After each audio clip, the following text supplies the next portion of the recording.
Hi everybody, I'm Jack. This is Raw Tropical Living. Thanks for joining me today.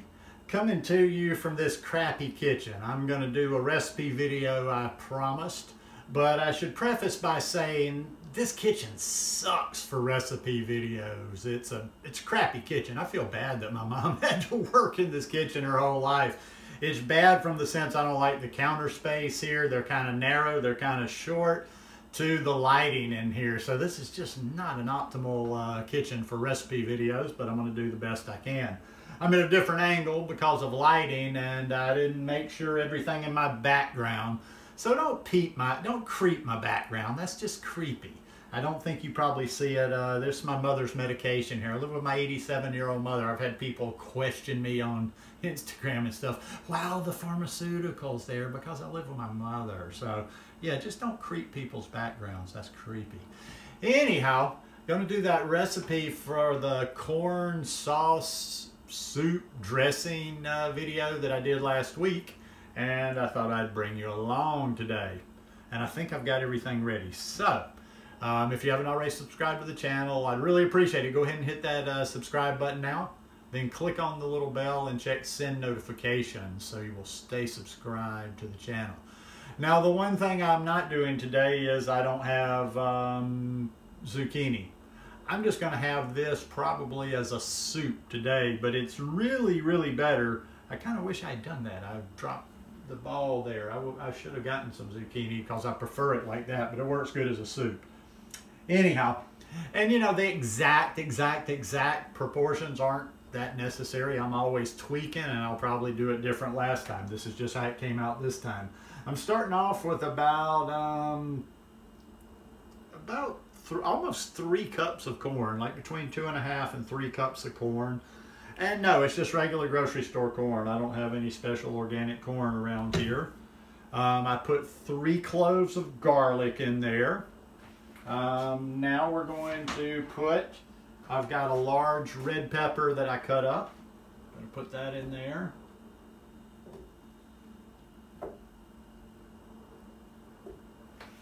Good to go. Oh, I like to do, I might as well go ahead and put it in. It doesn't really matter the ingredients. I've got a lime. I just peeled this, cut all the peel off of it. Gonna put that in there.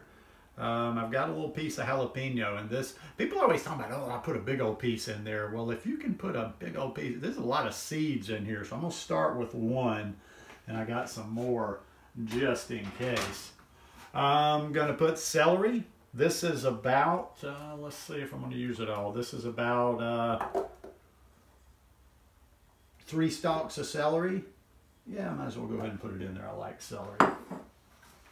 Now this one is just my personal preference because I like herbs. This one does, you could leave the herbs out, or you could use different herbs. If dill was a little bit better at if basil was a little bit better priced around here, I'd probably use it. But I do like dill, and dill is what I used in the recipe last week. And it was quite good. Like I say, any recipe that I come up with isn't like a legit finished, going in a book type recipe. I'm always playing, always tweaking, always thinking, ooh, maybe next time put a little bit of this in there and try it out. So a lot of times just take the bases of people's recipes. That's what I've done, and that's what I've built on. Like if I were watching this video, one thing I've learned is the corn and the red pepper.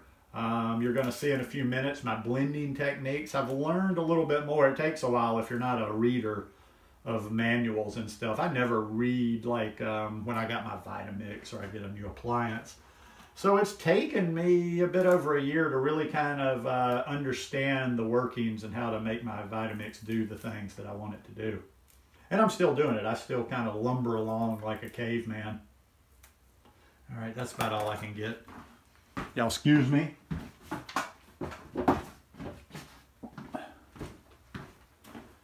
All right, where are we here? Where are we here? Where are we here? All right, we're going to put a little bit of Bragg's aminos in there. We're going to put a little bit of smoked paprika.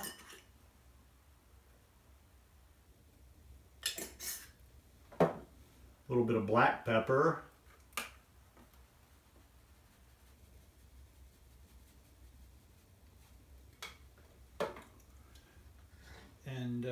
you know what? I'm always tempted. I never know if I'm going to put a half an avocado in there. Sometimes I'll wait till the very end. In fact, I am going to do that. I'm going to blend it first with what we have. And like I say, I'm still kind of figuring this stuff out now. That I'm getting to where now I don't add liquid a lot. Because I like to keep things thick. That was always my problem with a lot of different stuff I did with my Vitamix, my ice cream included, is that I always added liquid to it and it would get watery.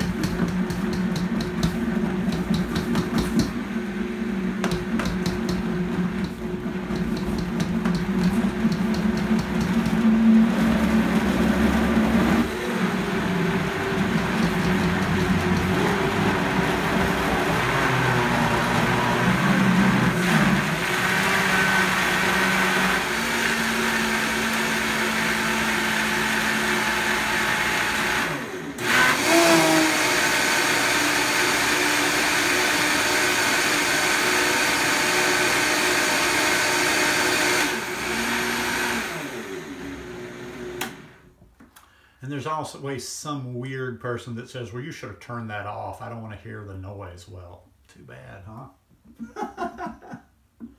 I'm not the greatest host in the world in the kitchen. All right.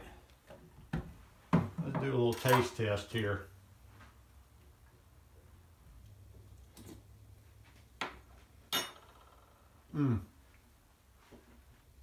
That's good.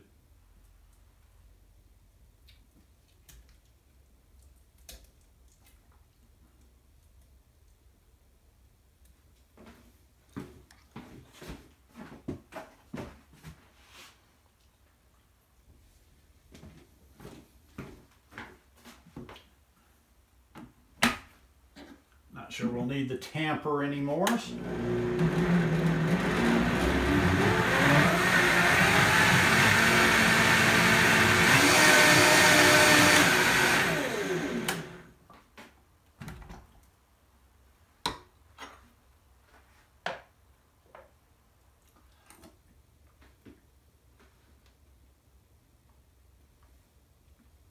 That's good. And that bothers people too. I'm eating by myself. I'm not like working in a restaurant since I taste as I go. Now I'm going to show you a little trick that I like to do. I think I've mentioned to you guys a number of times how I'm about textures when it comes to food. I like different textures, certain textures. Now what I'm going to do is I'm going to pour up some of this in my bowl.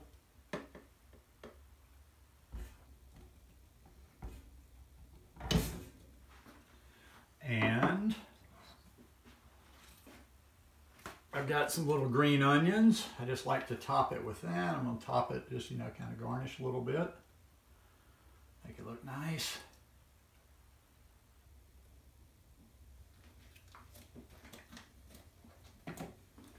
And then I saved a little bit of the corn because, like I say, I like different textures in there. And I like having the soup, then the onions on top, and then just a little bit of unblended, unprocessed, or unblended corn in there.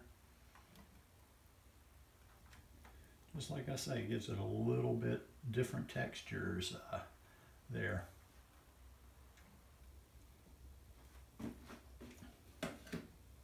And voila, there you go. And this is, like I say, this is a good one. This is a good one. It works.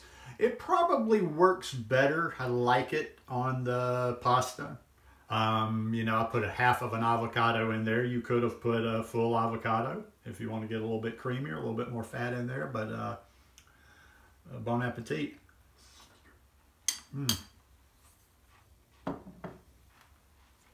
That's good stuff. I'm telling you. Just get in the kitchen and play around.